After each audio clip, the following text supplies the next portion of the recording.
Keep your spine straight. Close your eyes. Take a deep breath in and exhale. Take a deep breath in and exhale. Take a deep breath in. Hold it there. Om.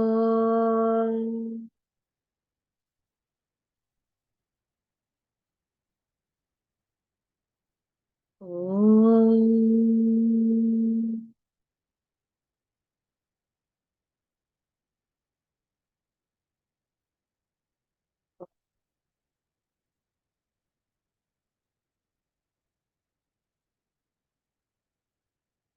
Om Shri Ganeshaya Namaha. Om Shri Saraswatyai Namaha. Om Shri Gurubhyo Namaha. Samasta Jana Kalyane Niratam Karunamayam Namami Chinmayam Devam Sadgurum Brahma Vidvaram Sadgurum Brahma Vidvaram Yoantah Pravishya Mama Vacham Imam Prasuptam Sanjeevayatya Shakti Dharasvadhamna अन्यांश हस्तचरण श्रवणत्वगादीन् प्राणान्नमो भगवते पुरुषाय तुभ्यम् प्राणान्नमो भगवते पुरुषाय तुभ्यम् ॐ श्री परमात्मने नमः अथ गीताध्यानम् ॐ पार्थाय प्रतिबोधितां भगवता नारायणेन स्वयं व्यासेन ग्रथितां पुराणमुनिना मध्ये महाभारतम् अद्वैतामृतवर्षिणी भगवतीम् अष्टादशाध्यायिनीम् अम्ब त्वामनुसन्दधामि भगवद्गीते भवद्वेषिणीम् नमोऽस्तु ते व्यासविशालबुद्धे फुल्लारविन्दायतपत्रनेत्र येन त्वया भारततैलपूर्णः प्रज्वालितो ज्ञानमयः प्रदीपः प्रपन्नपारिजाताय स्तोत्रवेत्रैकम् पाणये ज्ञानमुद्राय कृष्णाय गीतामृतदुहे नमः सर्वोपनिषदो गावः दोग्धा गोपालनन्दनः पार्थो वत्सः सुधीर्भोक्ता दुग्धं गीतामृतं महत् वसुदेवसुतं देवं कंसचाणूरमर्दनं देवकी परमानन्दं कृष्णं वन्दे जगद्गुरुं भीष्मद्रोणतटा जयद्रथजला गान्धारनीलोत्पला शल्यग्राहवती कृपेण वहनी कर्णेन वेलाकुला अश्वत्थामविकर्णघोरमकरा दुर्योधनावर्तिनी सोत्तीर्णा खलु पाण्डवैरणनदि कैवर्तकः केशवः पाराशर्यवचः सरोजममलम् गीतार्थगन्धोत्कटम् नानाख्यानककेसरं हरिकथा सम्बोधना बोधितम् लोके सज्जन षट्पदैरहरहः ते पीयमानं मुदा भूयाद् भारत पङ्कजं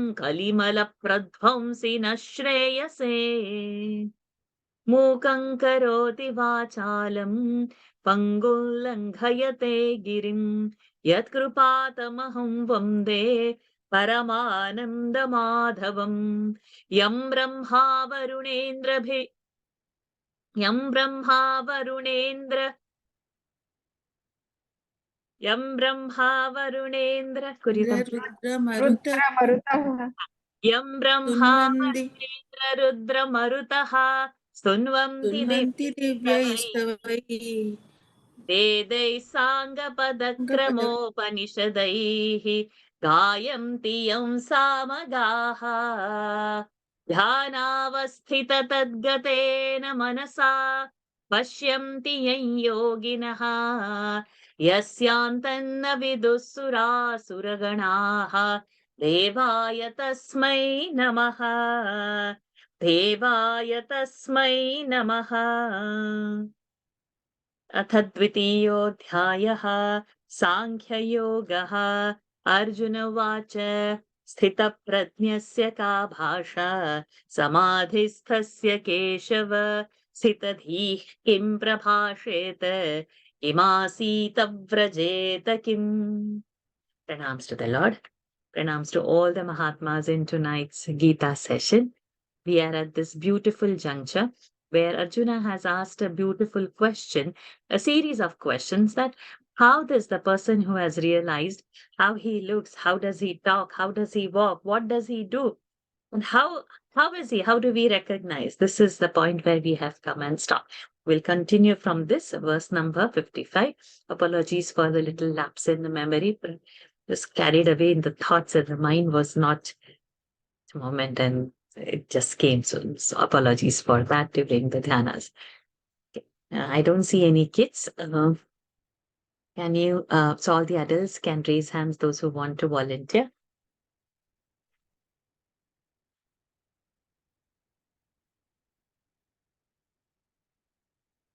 Hamsanandini, Padma Bhaskaran. श्रीभगवानुवाच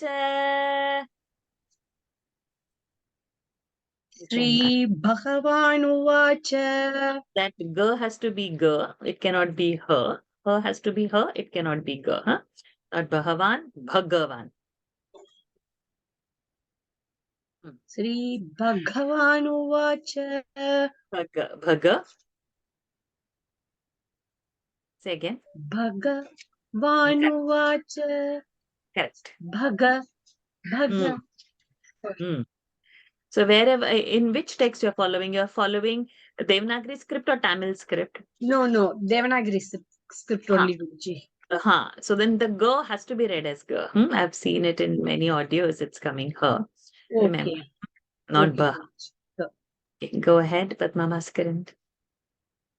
श्रीभगवानुवाच प्रजहाति यदा कामान् प्रजहाति यदा कामान् प्रजहाति यदा कामान् सर्वान् पार्थमनोगतान् सर्वान् पार्थमनोगतान्. Very good. Thank you. सर्वान् पार्थमनोगतान् आत्मन्येवात्मना तुष्टः आत्मन्येवात्मना तुष्टः आत्मन्येवात्मना तुष्टः तुष्टः. Tushtaha, not to say tush, but both of you try to say tush. तुष्टः तुष्टः स्थितप्रज्ञस्तदोच्यते. हितप्रज्ञस्तदोच्यते. That ch should also not become sh. Tadochyate. तदोच्यते Hmm. तदोच्यते स्थितप्रज्ञस्य तदोच्यते. Prajnasya is not there.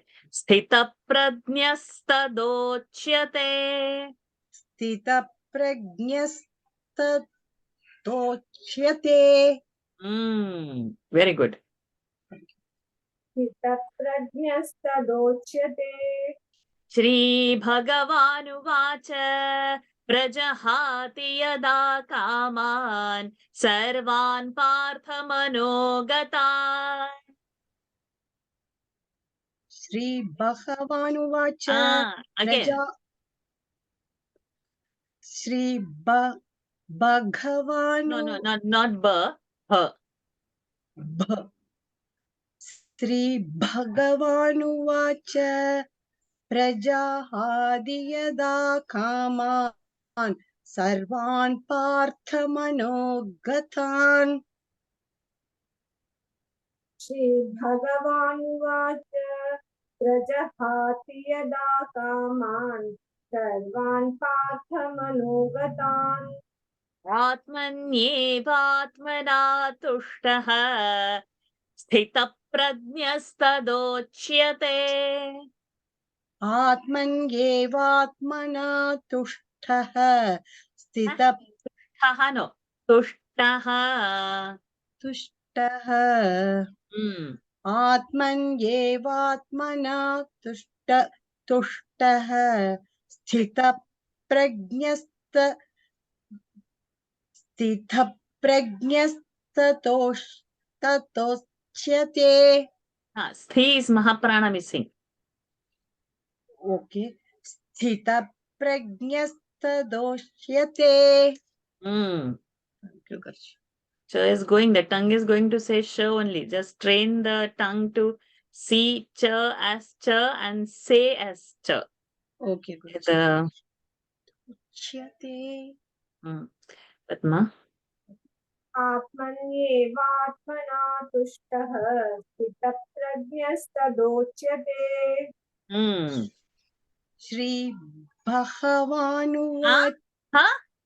भगवानुवाच Hmm. प्रजाहाति यदा कामान् सर्वान् पार्थमनोगतान् आत्मन्येवात्मना तुष्टः स्थितप्रज्ञस्ततोच्यते. When Ga is in Devanagari, Ga is Ga, why the mind is going to her? If it was Tamil, okay, but this is now Devanagari when you follow. Why is that tendency to say her and Ga and mix it up? Both are not in the same varga at all.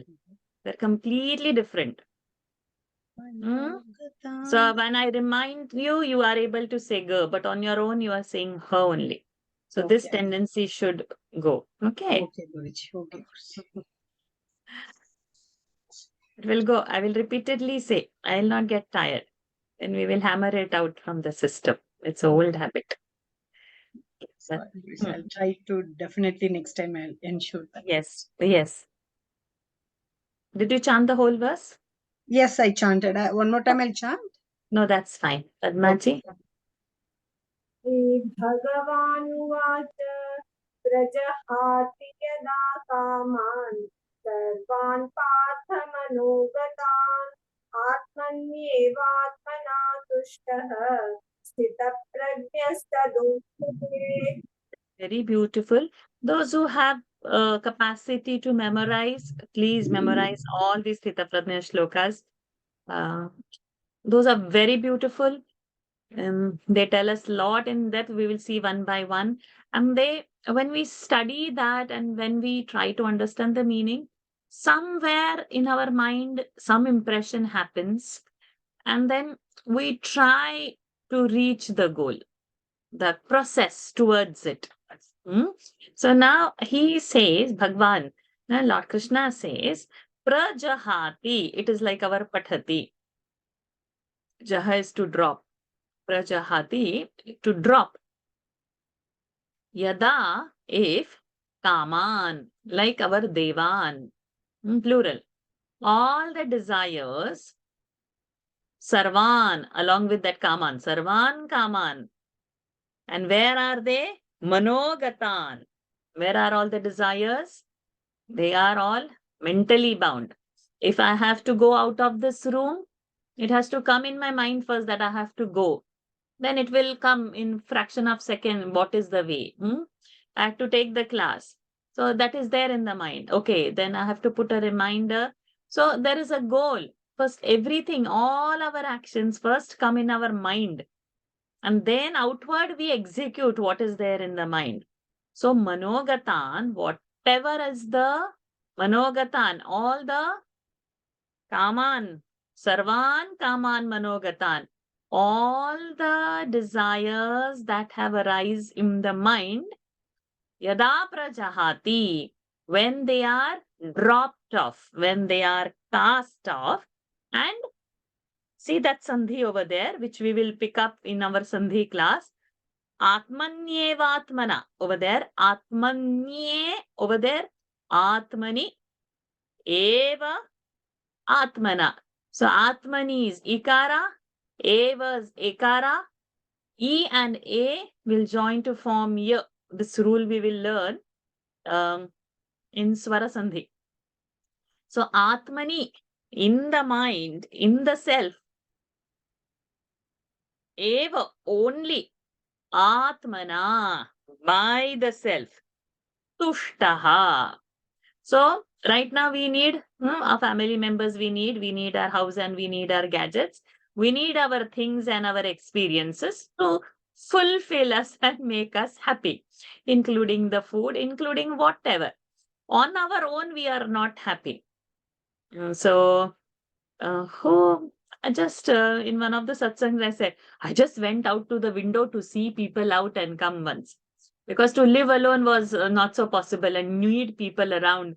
And to at least see another human being was so very necessary that in that particular place where they had gone, went just out to see the people, somebody said the other day. So on our own, we can't be happy. On our own, we find it scary or we find depressive or we find it lonely. But actually, that is a very best time. Otherwise, COVID would have not been so disastrous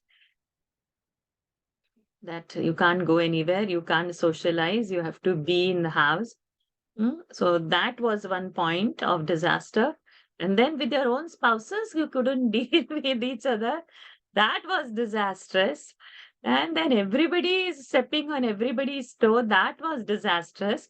So you can't be without people also, and you can't be with people also. It's a weird thing this mind has. We have seen all this happening to so many people and also to us. So we are not saints, also to us. So over here, Bhagwan Ji is saying that with yourself only, by yourself only, in yourself only, there is a contentment. You are not needing an external thing to make you happy. And all the desires that crop up in the mind are all past stuff. You don't have that, I need this to fulfill him. So whoever is like this, sthita pradnyaha, that prajna is the intellect, the wisdom, and sthita is that steadiness. That person's intellect, that person's wisdom is sthita. It's steady. Tada uchyate, tadochate. Again, aki matra and uchyate is u, and u will join to form o. That is also one of the swara sandhi we will see in the sandhi class. Tada uchyate. In the first line we have that yada, and in the second line we have tada. So when this is happened, that time this is called. So when the desires in the mind are cast off, and when the person is happy with his own self, then the person is said to be sthita prajna. So if you have to translate it exactly as it is, the usage of yada and tada word, when this is happening, then this is there, like that, when and then. श्रीभगवानुवाच प्रजहाति यदा कामान् सर्वान् पार्थमनोगतान् आत्मन्येवात्मना तुष्टः स्थितप्रज्ञस्तदोच्यते. Continue. Very beautiful verses are coming. See. Dukkeshvanuddvignamanaha. Manaha, sorry, not manaha. Dukkeshvanuddvignamanaha. Dukkeshvanu Katha, Mahaprana. Dukkeshvanuddvignamanaha. Very good. दुःखेष्वनुद्विग्नमनाः Udvigna, no. Short. Dukkeshvanuddvigna, nuddvigna, both are short. दुःखेष्वनुद्विग्नमनाः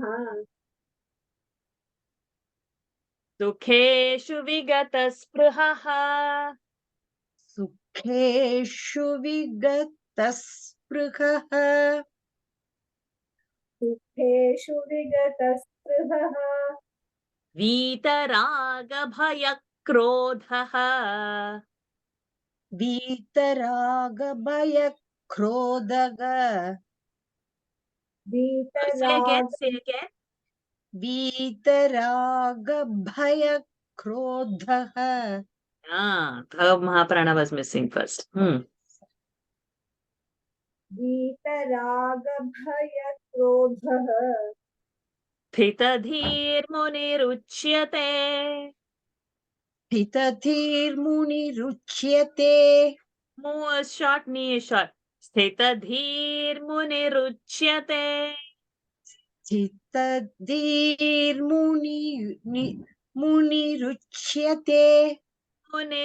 Don't press on ni. Muniruchyate.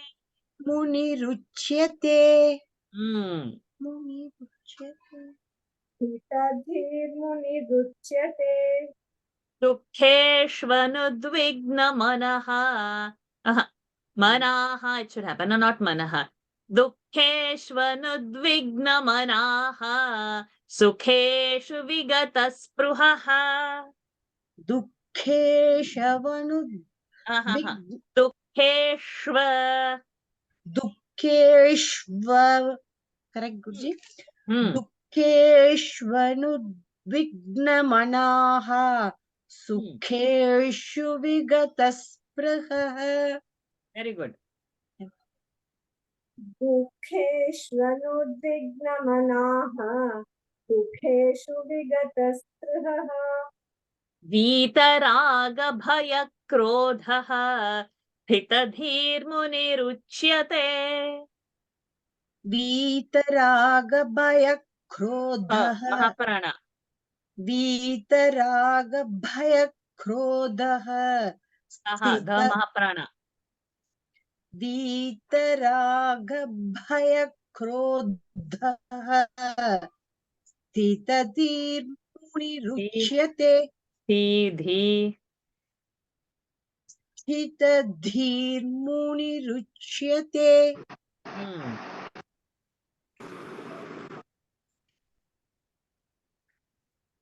Padma, you have to follow quickly. I can't keep on calling your name again and again. वीतरागभयक्रोधः स्थितधीर्मुनिरुच्यते दुःखेष्व.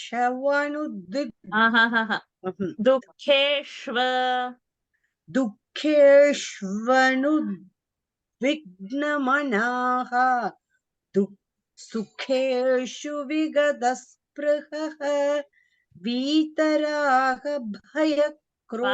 Why raha? वीतराग.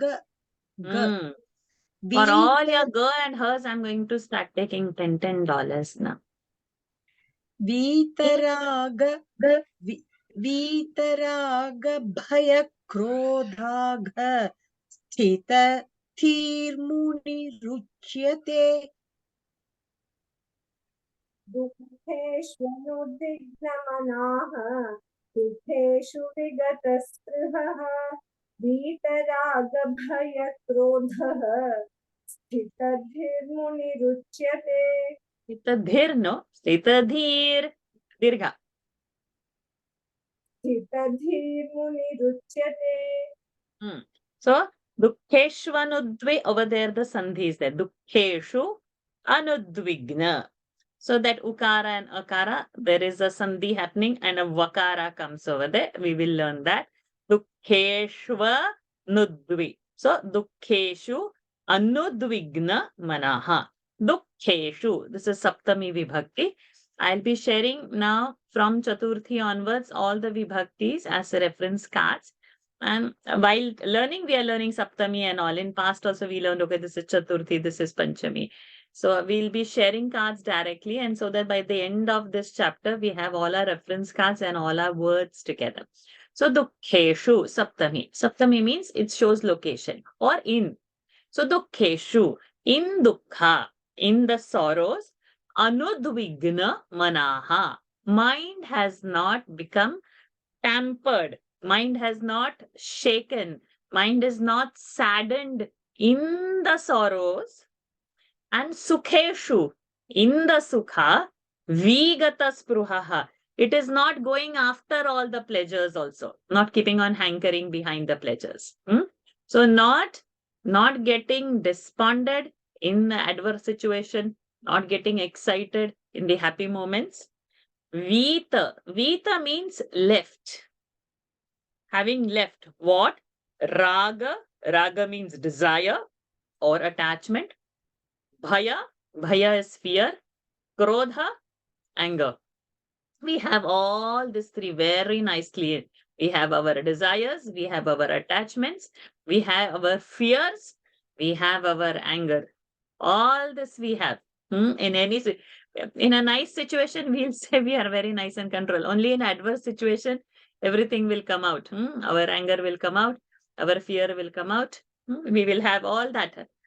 And depending upon the extent of our attachment, all our feelings and emotions will go up and up. So he says, Vita, having left Raga, Bhaya, and Krodha, the attachment or the desires, fear, and the anger, Sthita Dhihi. So the person who has left this, that who is having Sthita Dhi, Dhi is Sthiti, means Dhi is in a stable format. The intellect is unwavering, is steady. So that Muni, that sage is called of Sthita Dhihi. Sthita Prajna, Sthita Dhi means the same, that the wisdom is steady, the mind, the intellect is steady. Such a Muni is called a steady. So now what few things are? Dukkeshu, not getting anudvigna. Sukheshu, not having the spruha, going behind the senses and the pleasures. Vita, Raga, Bhaya, Krodha, three things, is also known as Sthita Prajna. So Sthita Prajna means Sthita Dhihi Muni Ruchyate. That sage who is having all this, his wisdom is said to be steady, Sthita Dhihi. Dukkeshvanudvignamanaha Sukheshu Vigatasprühaha Vitaraga Bhaya Krodhaha Sthitadhir Muniruchyate. Shri Devi Botaji, Sumita Sitaramanji.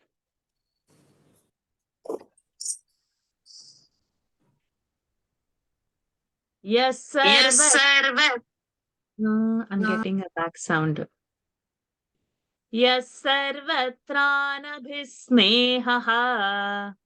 Yes, sarvatranabhisnehaha. Yes, sarvatranabhisnehaha. Tat prapya shubhashubham. Tat prapya shubhashubham. Tat prapya shubhashubham. Nabhinandati nadveshti. So nadveshti dvitva. Nabhinandati nadveshti. Nabhinandati nadveshti. Tino dveshti. Rasva. Dveshti. Say no again. Nabhinandati. Nabhinandati nadveshti. Tasya prajna pratisthita. Tasya prajna pratisthita. Tasya prajna pratisthita. Yes, sarvatranabhisnehaha. Tat prapya shubhashubham. Yes, sarvatranabhisnehaha. Tat prapya shubhashubham. Yes, sarvatranabhisnehaha. Tat prapya shubhashubham. Nabhinandati nadveshti. Tasya prajna pratisthita. Nabhinandati nadveshti. Tasya prajna pratisthita. Shakara can be better. Tasya prajna pratisthita. Nabhinandati nadveshti. Tasya prajna pratisthita. Vitva. Tasya prajna. One ip sound extra has to come because pra is a conjunct. Sya is a hasva sound. So tasya prajna pratisthita. Tasya prajna pratisthita. Yes, sarvatranabhisnehaha. Tat prapya shubhashubham. Nabhinandati nadveshti. Tasya prajna pratisthita. Yes, sarvatranabhinas. Yes, sarvatra. Oh, sorry. Yes, Yes, sarvatra. sarvatranabhisnehaha. यः सर्वत्रानभिस्नेहः तत्तत्प्राप्य शुभाशुभम् नाभिनन्दति न द्वेष्टि तस्य प्रज्ञा प्रतिष्ठिता. Yaha, one who, sarvatra, everywhere, anabhisnehaha, without any attachment. Abhisneha, attachment. Anabhisneha, without attachment. We can't be like that. No, immediately we need to bond somewhere, to establish somewhere, and then we start. Anywhere we go first is whatever, a new office, new home, new neighbors, whatever, new people. First, we have to establish some kind of attachment, and then we began our transaction. But over here, the first rule only, it is said, everywhere he can go, and he is over there unattached, anabhisneha. And tat prapya, that what has happened, or prapya is our labantavya, having obtained, shubha or ashubha, something positive or negative, whatever it is, na abhinandati. He doesn't get happy, means by shubha he doesn't get abhinandati, and by ashubha na dveshti, he doesn't hate it. One karele ki sabzi on the plate means what all faces everybody does. Or if in the clinic, when I will say, okay, you don't have to have soya, paneer, mushroom, but you need to have bottle god, rich god, snake god. The way the faces I see that I have advised something very poisonous or very non-palatable things. And you really don't like, then, and for that people don't want to come to Ayurveda, because there will be a pathyam list. So whether you follow Ayurveda or not, with your wrong diet, the disease is going to nicely get maintained, whether you know or you don't know. So it's something like that. So Ashubha Prapya, then you are getting Dveshta. You hate that thing to happen. Shubha Prapya, you are getting happy. So na abhinandati, na dveshti in Shubha and Shubha. So Shubha is in the first line, and abhinandati and dveshti is in the second line. But na abhinandati, na dveshti, tat prapya shubha shubham. Shubha ashubha prapya na abhinandati. Shubha prapya na abhinandati. Ashubha prapya na dveshti. Tasya pratnya pratisthita. So one who is like this, that who roams everywhere without any attachment, and who is not excited or dejected at whatever happens to him, his intellect is steady. Yes, sarvatranabhisnehaha tat prapya shubham nabhinandati nadveshti tasya prajna pratisthita yada samharate chayam. यदा संहरते चायं यदा संहरते चायम् ऊर्मोऽङ्गानीव सर्वशः कूर्मोऽङ्गानीव सर्वशः कूर्मोऽङ्गानीव सर्वशः इन्द्रियाणीन्द्रियार्थेभ्यः इन्द्रियाणीन्द्रियार्थेभ्यः इन्द्रियाणीन्द्रियार्थेभ्यः तस्य प्रज्ञा प्रतिष्ठिता. तस्य प्रज्ञा प्रतिष्ठिता प्रतिष्ठिता तस्य प्रज्ञा प्रतिष्ठिता. Again, not tasya prajna, tasya prajna, तस्य प्रज्ञा tasya द्वित्वा. तस्य प्रज्ञा प्रतिष्ठिता. यदा संहरते चायं कूर्मोऽङ्गानीव सर्वशः.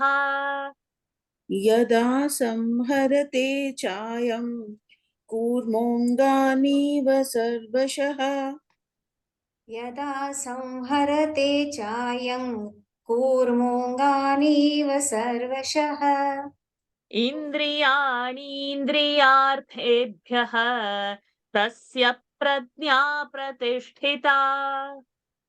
इन्द्रियाणीन्द्रियार्थेभ्यः तस्य प्रज्ञा प्रतिष्ठिता. इन्द्रियाणीन्द्रियार्थेभ्यः तस्य Again, प्रज्ञा again.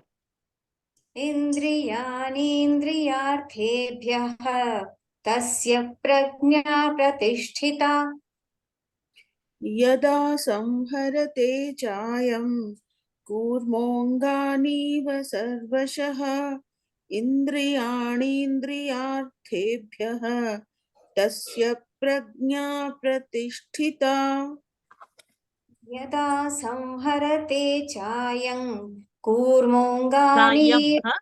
Chayam, no, because it's end of the pada, we have to say ma. Chayam.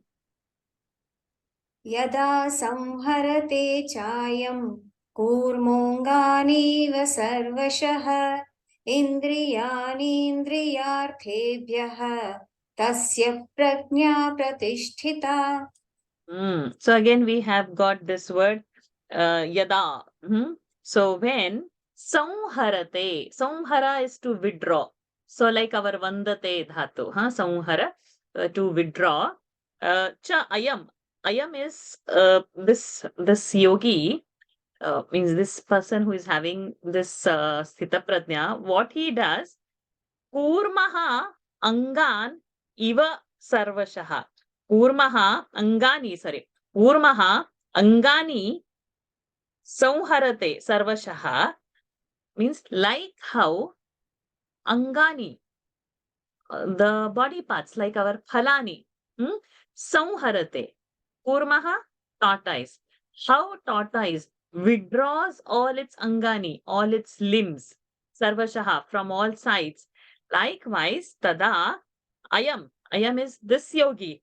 Indriyani indriyarthebhyaha samharate. So that samharate which was top, we have to bring it down as well.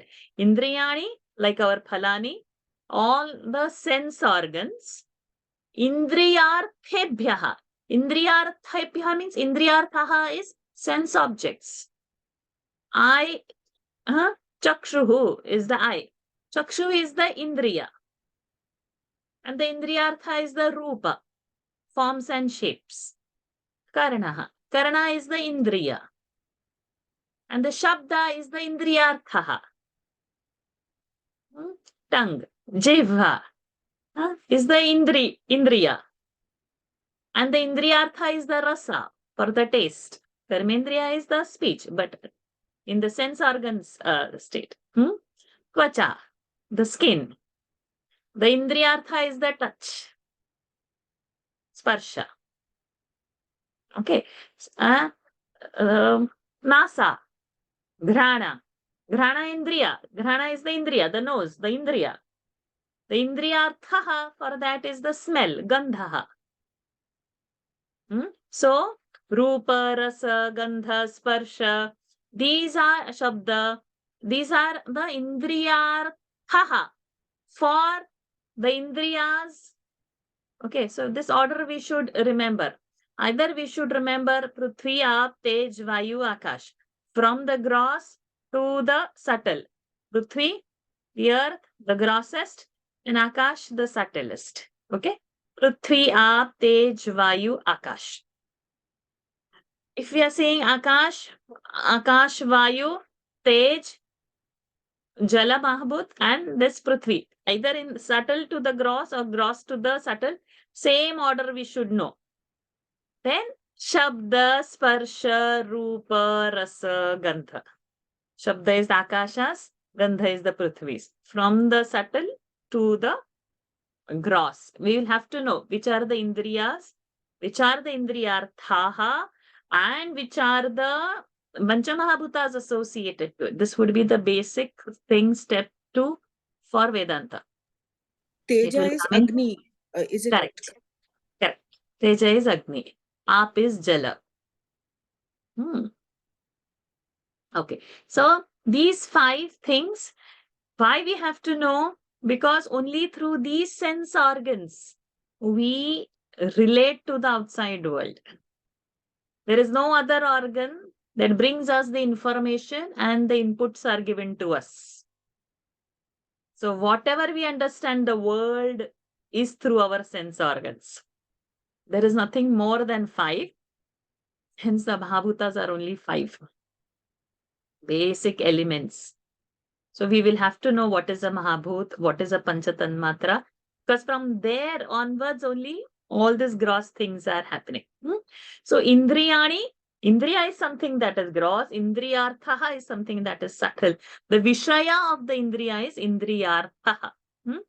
So Indriyani, Indriyarthebhyaha, tada samharate, how it is getting withdrawn. Like how the tortoise withdraws its organs, like that, the yogi withdraws his sense organs from the sense objects. So for such who can do tasya pratnya pratisthita, his pratnya, his wisdom is pratisthita. That means is steady, is stable, it is firm, it is unshakable. Who? But we cannot, no? Some nice smell of a food also comes, say, what is getting cooked? Okay. You go, somebody is wearing nice sari, nice jewelry, whatever, nice place. Our Indriyas go, huh? Some nice music. From Rupa, Rasa, this, everything, huh? Why is it hot? We need now, it's such a bad summer, we need a aircon, we need a cooler. Why is it cold? We need a heater. See, maybe your child likes music, which is a hip hop, and you might like this. Your Indriya is going towards what you are liking and will go away from dislike. It's moving between like and dislike. But for a yogi, he just withdraws like or dislike. There is not hot or cold, happy or sadness. Everything is same. But for a little bit salt is not there in the food, we will hear what all tantrums in the house that will happen or can't cook or what. Everything. With little sugar, less or more in the tea is also one big scene. Small, small things. But over here, Indriyani Indriyarthebhyaha samharate. So that yogi, I am. Tasya pratnya pratisthita. Very beautiful example, like tortoise. Tortoise angas, you stimulate and everything, he just withdraws and he's just one hard shell. Where are his anga? God alone knows. It's all gone in. Yogi is doing all to his sense organs like this. There will be sparshas, they will exist. The world to me and to the yogi is the same. I am rejoicing in this. They are also rejoicing in the same world, but the rejoicing, my happiness will be having gradations of how so happy, less happy, or sad.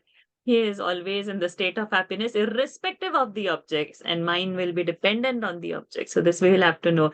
But when we hear, okay, it's a possibility, Bhagwan is saying, so our approach will go towards that, okay, my likes and dislikes, probably I'll have to reduce to get that stability of the mind. Yada samharate chayam kurmonganiva sarvashaha indriyani indriyarthebhyah tasya pratnya pratisthita. So we have to remember indriyani, indriyarthebhyah. Indriyani, hrasva. Indriyarthebhyah, hrasva. Two hrasvas have joined. Indriyani, dirgha has happened. So ni has to be murdhani and also dirgha. Indriyani, Dri is short. This while chanting, we will have to remember. Varshaji, one doubt I have. Yada, Sri Vidya. Yada, then while explaining the meaning, you So said tada, but here it is. Yeah. Tasya is coming here instead of that. No. Tasya, no. Tasya pratnya pratishtha. His, that is the Shashti Vibhakti. His wisdom is tada we have to supply, samharate we have to supply. Okay. And this indriyanindriyarthebhyah, it's like devebhyah. It's like that? Plural. It is plural. Okay. Thank you. Okay. Yeah. Okay. I also have chanted. Leelama Bhagya Lakshmi. Or did I chant or no? Yada Samhar. Yeah, I did chant. Leelama Bhagya Lakshmi. Vishaya vinivartante. Vishaya vinivartante. Vishaya vinivartante. Niraharasya dehinaha. निराहारस्य देहिनः निराहारस्य देहिनः रसवर्जौ रसोऽप्यस्य रसवर्जौ anuswara should happen. रसवर्जं रसोऽप्यस्य रसवर्जं रसोऽप्यस्य परं दृष्ट्वा निवर्तते परं दृष्ट्वा निवर्तते परं दृष्ट्वा निवर्तते विषया विनिवर्तन्ते निराहारस्य देहिनः विषया विनिवर्तन्ते निराहारस्य देहिनः विषया विनिवर्तन्ते निराहारस्य देहिनः रसवर्जौ रसोऽप्यस्य परं दृष्ट्वा निवर्तते रसवर्जं रसोऽप्यस्य परं दृष्ट्वा निवर्तते रसवर्जं रसोऽप्यस्य परं दृष्ट्वा निवर्तते विषया विनिवर्तन्ते निराहारस्य देहिनः रसवर्जं रसोऽप्यस्य परं दृष्ट्वा निवर्तते विषया विनिवर्तन्ते निराहारस्य देहिनः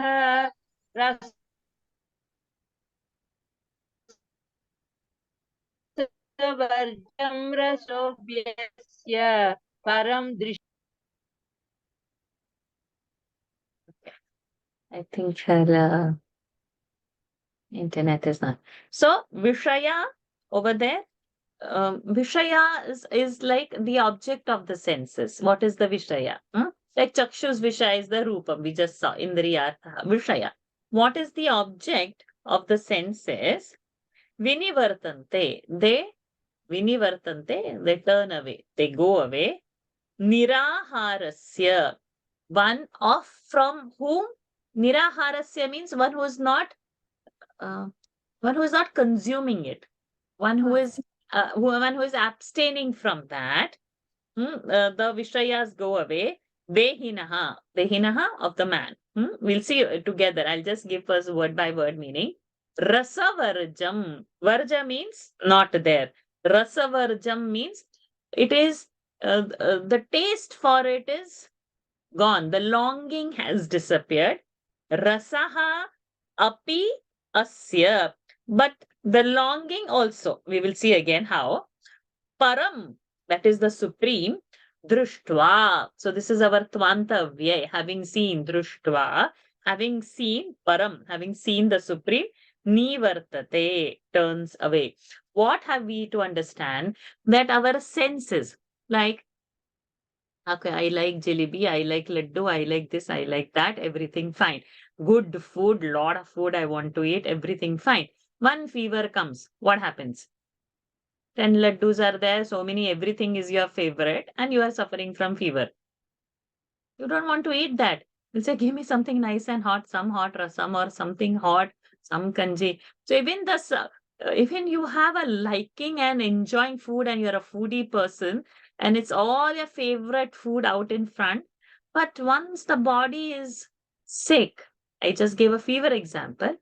The same thing what you were enjoying before, in the same way you cannot enjoy.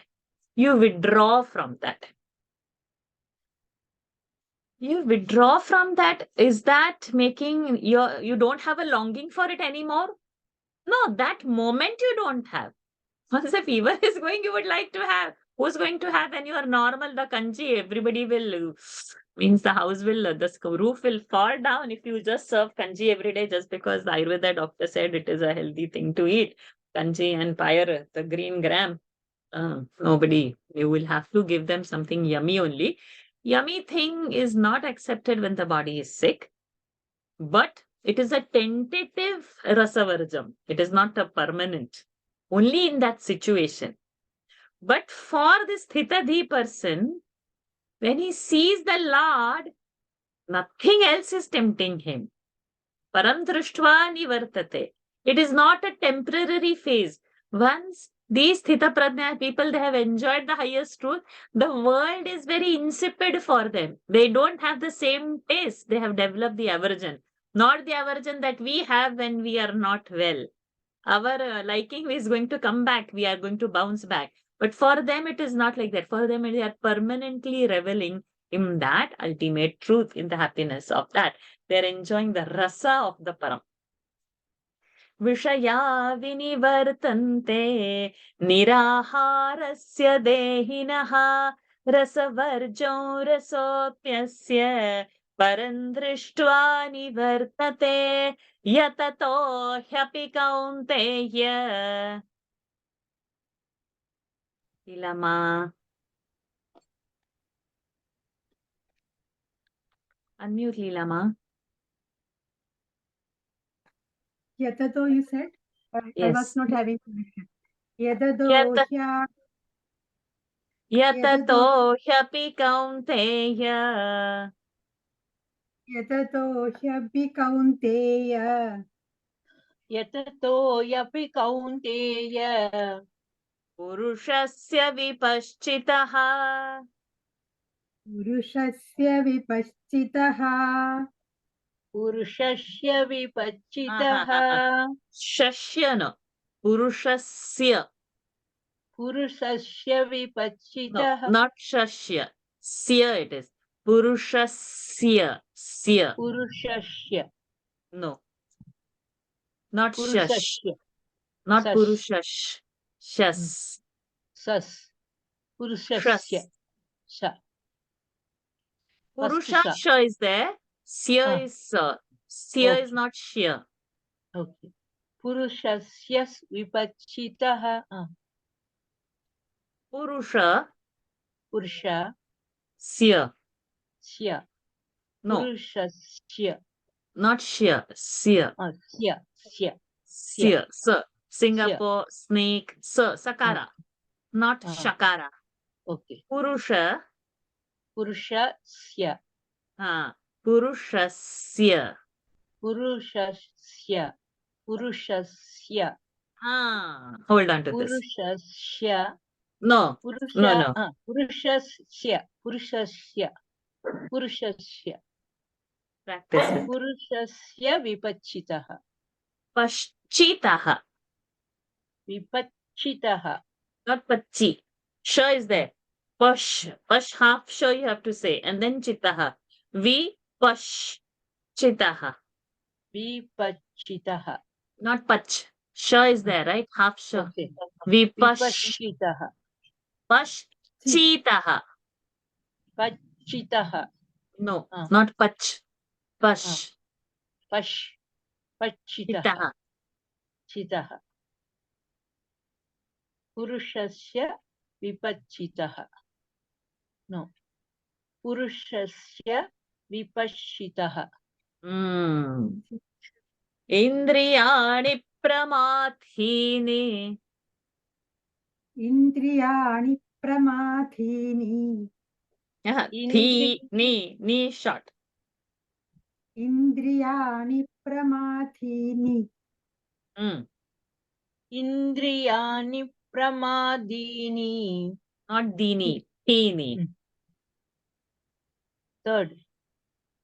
Indriyani pramathini. Indriyani pramatini Haranti prasabham manaha. Haranti prasabham manaha Haranti prasabam manaha Yatato hyapi kaunteya. Purushasya vipaschitaha.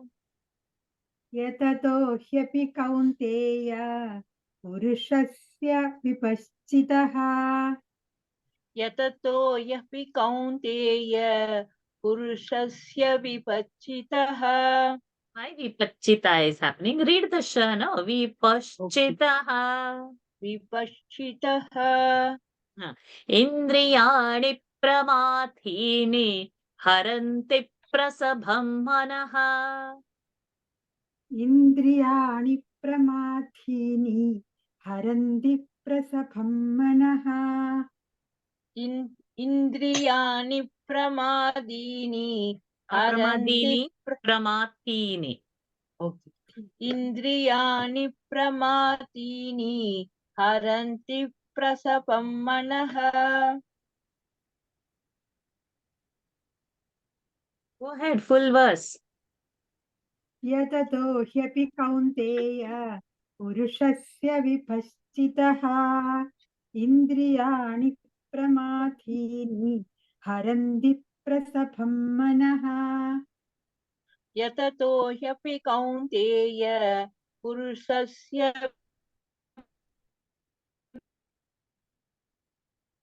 विपच्चितः इन्द्रियाणि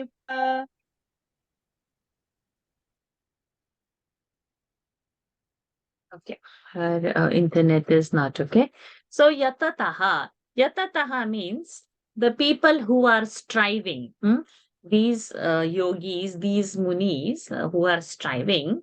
O Kaunteya. So, O Kaunteya. Purushasya vipaschitaha. These wise men. Stay muted, Sumita Batishaji. What happened of these wise men? Indriyani pramathini. Pramathi is a very turbulent. Indriyani is the senses. Haranti is carried away. Prasabham is violently. Manaha. What does it mean? That these yogis who are striving for such wise men, for these purushas mind also will be vehemently carried away by the indriyas. So that means it's not easy to stay steady. The mind will violently take away to the indriyarthas only, even of the wise. So, yatatahapi, even if they're striving to be steady, it is not easy to control the mind. And we know that, right? It's not easy to control it. We will know everything else, but when a moment comes sad, we will shed tears, we will be thrown apart, we will be breaking, we will be having depression, everything will come. We'll be knowing everything. It's very tough to control. Yatato hyapi kaunteya purushasya vipaschitaha indriyani pramathini haranti prasabham manaha. So first always is to control the mind, to bring senses under control. Otherwise, if it is not controlled, then they are so strong, they will drift the mind towards the sense objects. This much we will have to understand from this verse. Did you finish 2 verses? Yes. Okay. Next we have Kashish, why your hand is not raised? Come in. I joined in the middle of class. I had band practice. You are okay to chant? Yes.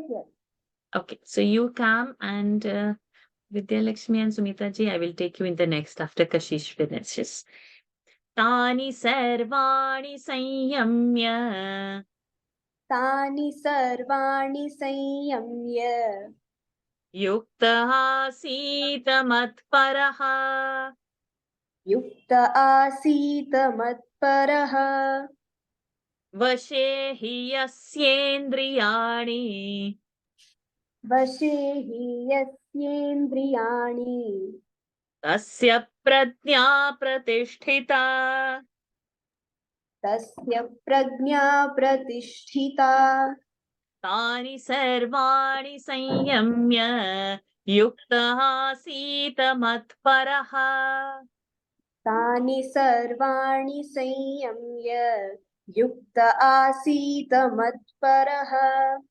Vashe hi yasyendriyani. Tasya pradnya pratisthita. वशे हि यस्येन्द्रियाणि तस्य प्रज्ञा प्रतिष्ठिता. Go for the full. तानि सर्वाणि संयम्य युक्त आसीत मत्परः वशे हि यस्येन्द्रियाणि तस्य प्रज्ञा प्रतिष्ठिता. So again, tani sarvani. Tani, those all. What those all? The word is in the previous verse. Indriyani. Tani sarvani indriyani sanyamya. To control or having controlled all those sense organs. So over here, having controlled those. This is all is the translation of tani sanya sarvani sanyamya. But tani sarvani is what? Tani sarvani indriyani. Having controlled all those sense organs, yukta, yukta, to have it together in what? Matparaha asit. In me, let it be steady, Lord is saying. So Lord is saying means what? Is it the form of Krishna? No, in the supreme truth. So not to make Krishna as a human being, as a form. The medium is the form, but when he says matparaha, in me, intent on me means intent on the supreme. Okay, so control those indriyas and join it in me, put it, direct it on me. Vashe means having under control, yasya indriyani, yasya's akara, indriyas ikara, and e will join to form a, yasyendriyani. This we will learn in the swara sandhi. Tasya pratnya pratisthita. Whose indriyas? Yasya. Whose indriyas are vashe? Whose indriyas are under control? Tasya pratnya pratisthita. His wisdom is steady. His buddhi, his intellect is steady. So instead of putting all the indriyas on all the sense objects out in the world, put it in the self, put it in the highest truth, put it on me, matparaha.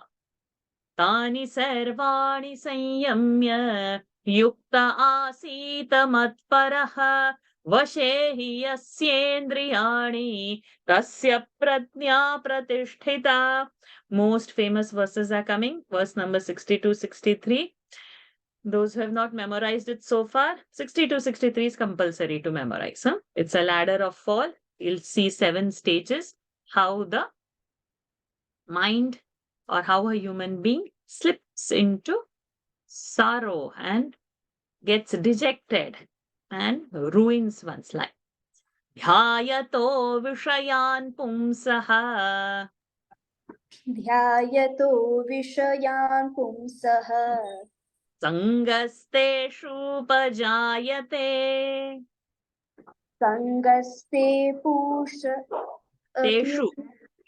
Sangasteshupajayate. सङ्गस्तेषूपजायते Sangat sanjayate kamaha. सङ्गात् सञ्जायते कामः Kamat krodhobhijayate. कामात् क्रोधोऽभिजायते Krodhat bhavati sammohaha. क्रोधात् भवति सम्मोहः क्रोधात् भवति सम्मोहः. Can you repeat it? Yeah. Krodhat bhavati sammohaha. क्रोधात् भवति सम्मोहः Sammohat smriti vibhramaha. सम्मोहात् स्मृतिविभ्रमः Smriti bhramshad buddhinashaha. स्मृतिभ्रंशात् बुद्धिनाशः Dvitva. Smriti bhramshad dvitva. स्मृतिभ्रंशात् बुद्धिनाशः Buddhinashat pranashyati. बुद्धिनाशात् प्रणश्यति Dhyayato vishayan pumsaha. Sangasteshupajayate. ध्यायतो विषयान् पुंसः सङ्गस्तेषूपजायते Sangat sanjayate kamaha. Kamat krodhobhijayate. संगात् संजायते कामः कामात् क्रोधोऽभिजायते क्रोधात् भवति सम्मोहः सम्मोहात् स्मृतिविभ्रमः क्रोधात् भवति सम्मोहः सम्मोहात् स्मृतिविभ्रमः स्मृतिभ्रंशात् बुद्धिनाशः बुद्धिनाशात् प्रणश्यते स्मृतिर्भ्रंशात् बुद्धिनाशः स्मृतिभ्रंशात् स्मृतिर्भ्रंशात् स्मृतिभ्रंशात् स्मृतिभ्रंशात् बुद्धिनाशः बुद्धिनाशात् प्रणश्यति ध्यायतो विषयान् पुंसः सङ्गस्तेषूपजायते सङ्गात् सञ्जायते कामः कामात् क्रोधोऽभिजायते क्रोधात् भवति सम्मोहः सम्मोहात् स्मृतिविभ्रमः स्मृतिभ्रंशात् बुद्धिनाशः बुद्धिनाशात् प्रणश्यति. So, Tani Sarvani Sanyamya we saw in this verse, previous verse. Now these two verses, it's a ladder of fall. So first what happens? Dhyayato Vishayan Pumsaha. Vishayan Pumsaha, a human being, a man. Vishayan Dhyayataha. Things of all the sense objects. Things in the mind. I want a car. I want a house. I want my daughter to get married. I want this university admission. I want this course. I want this thing. I want that thing. I want to possess this. Everything first starts over here. Dhyayataha. Second, Sangaha Teshu Upajayate. From that, Sangaha Jayate. Sangaha means attachment to that thought happens. First, the thought comes. Then attachment to the thought comes. It solidifies. Then the nishchaya. The more that particular thought is there, then more it happens. A girl falls in love with somebody and thinks about him, then more and more and more. But if it's out of the distance of not, then at first only, then it nips off, it finishes off. But if you think of that, then it happens more and more. Sangaha. Anything, any object, any food, anything. It comes first here and then in the mind it builds up. So first, Vishaya Dhyay. Vishaya Dhyan. Then from that Sangha, Upajayate. From that Upajayate, it is born. Sangha is born. Sangat. Fifth case. All these are Panchami. Very beautiful for Panchami. Sangat. From that attachment, Jayate, Sanjayate, Kamaha. Kamaha is the desire. Then that desire to have it comes. Kamat. Fifth case. From that kama, from that desire, krodha bhijayate. If you fulfill their desire, new desires, more desire will come. If the desire is not fulfilled, the anger will come. Why? So, both are poisonous. Whether fulfilled or not fulfilled is a poison. So, from that kama, from that desire, comes the anger. Krodha abhijayate. Krodha is born. Krodhat. Krodhat from Krodha. Panchami, fifth case. Bhavati sammohaha. Sammoha is delusion.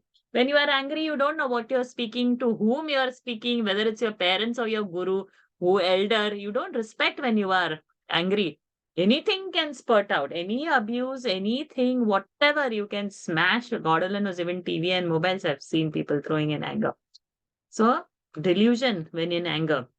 Your mind is not under your control and you don't know what you will speak or do. Your actions are totally illogical and irrational and unacceptable. And that's sammoha. From sammoha, Panchami, from that delusion, smriti vibhramaha. Your memory collapses because you just forget whom you are talking to. You don't know this. You don't have the situational awareness. And smriti vibhramaha. So smriti bhramshat, if the memory goes, buddhi goes. You lose your intellect. What is, how you have to conduct yourself, your buddhi, your intellect is destroyed. And buddhi nashat pranashyati. It's your total destruction when you lose your intellect. Mind is a bundle of thought. Intellect is a solidified thought. Intellect says yes or no, this is right or not. There is a differentiation. Mind doesn't. So if you lose that discriminating power, you are lost. So please memorize this. Easy to memorize. And also the sequence.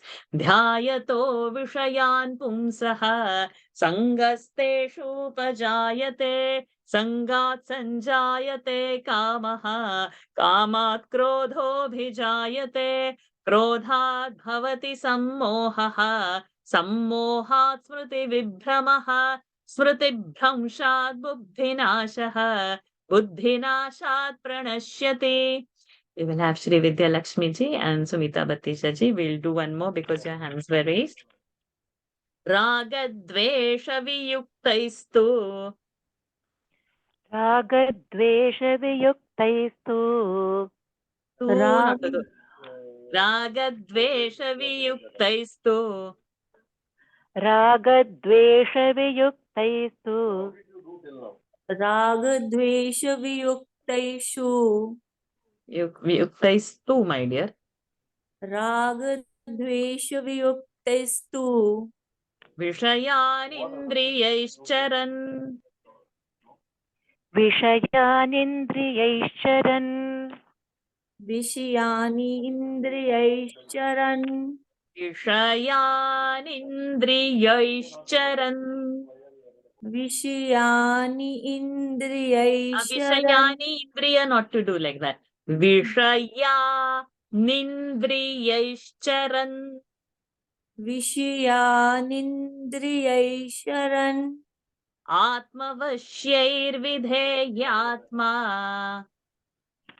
आत्मवश्यैर्विधेयात्मा आत्मवश्यैर्विधेयात्मा प्रसादमधिगच्छति प्रसादमधिगच्छति प्रसादमधिगच्छति प्रसादमधिगच्छति प्रसादमधिगच्छति you say full.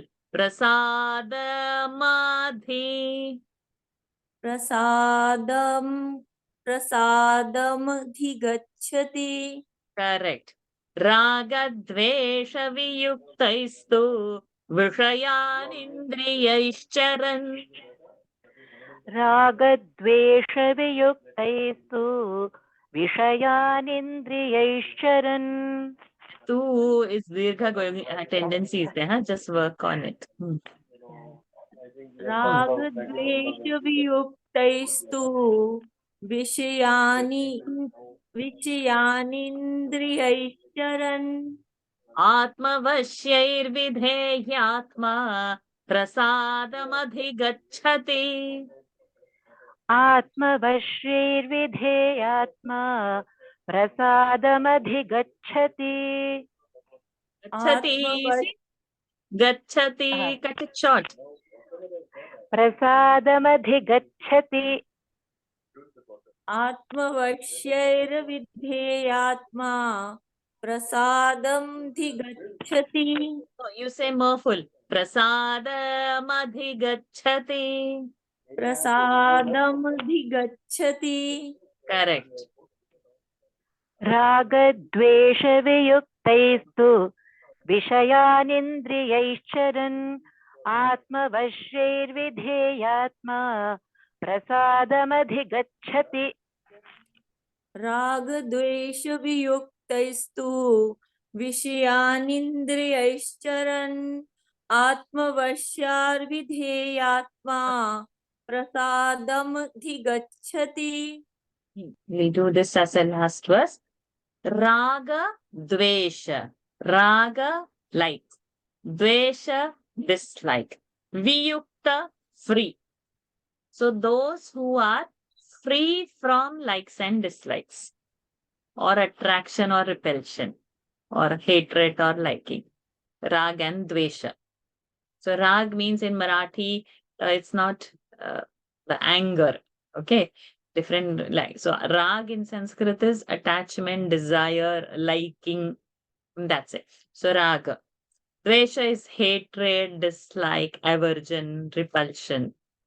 Viyuktaha, one who is free from raga and dvesha. Vishayan is like our devan. Vishayan means all the sense objects. Indriyaihi, like devaihi. Charan, by his indriyas, who is walking in the Vishayas, in the sense objects, means whose indriyas are amongst all the sense objects.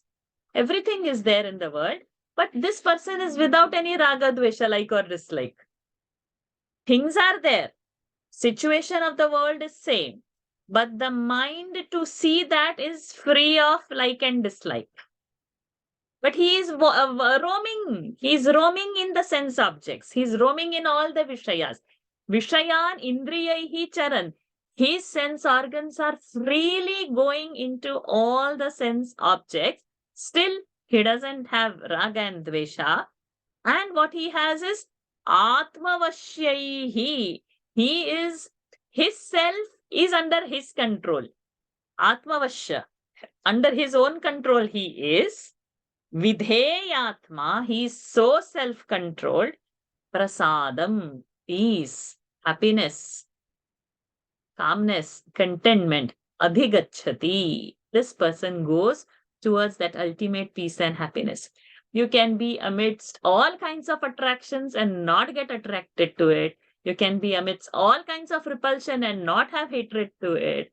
And you have your own self-control and the outside things are not affecting you. Prasadam adhigachati. You will get that highest peace. Or that person goes to the highest peace. Ragadvesha viyuktaistu vishayanimbriyaishcharan atmavasyairvidheyatma prasadam Next week, Shri Vidyaji and Sumita Batijaji, just remind me. We will continue from you because you've got one verse less. And it's a continuation of topic because the next Daily Gita, we are already 2 minutes less.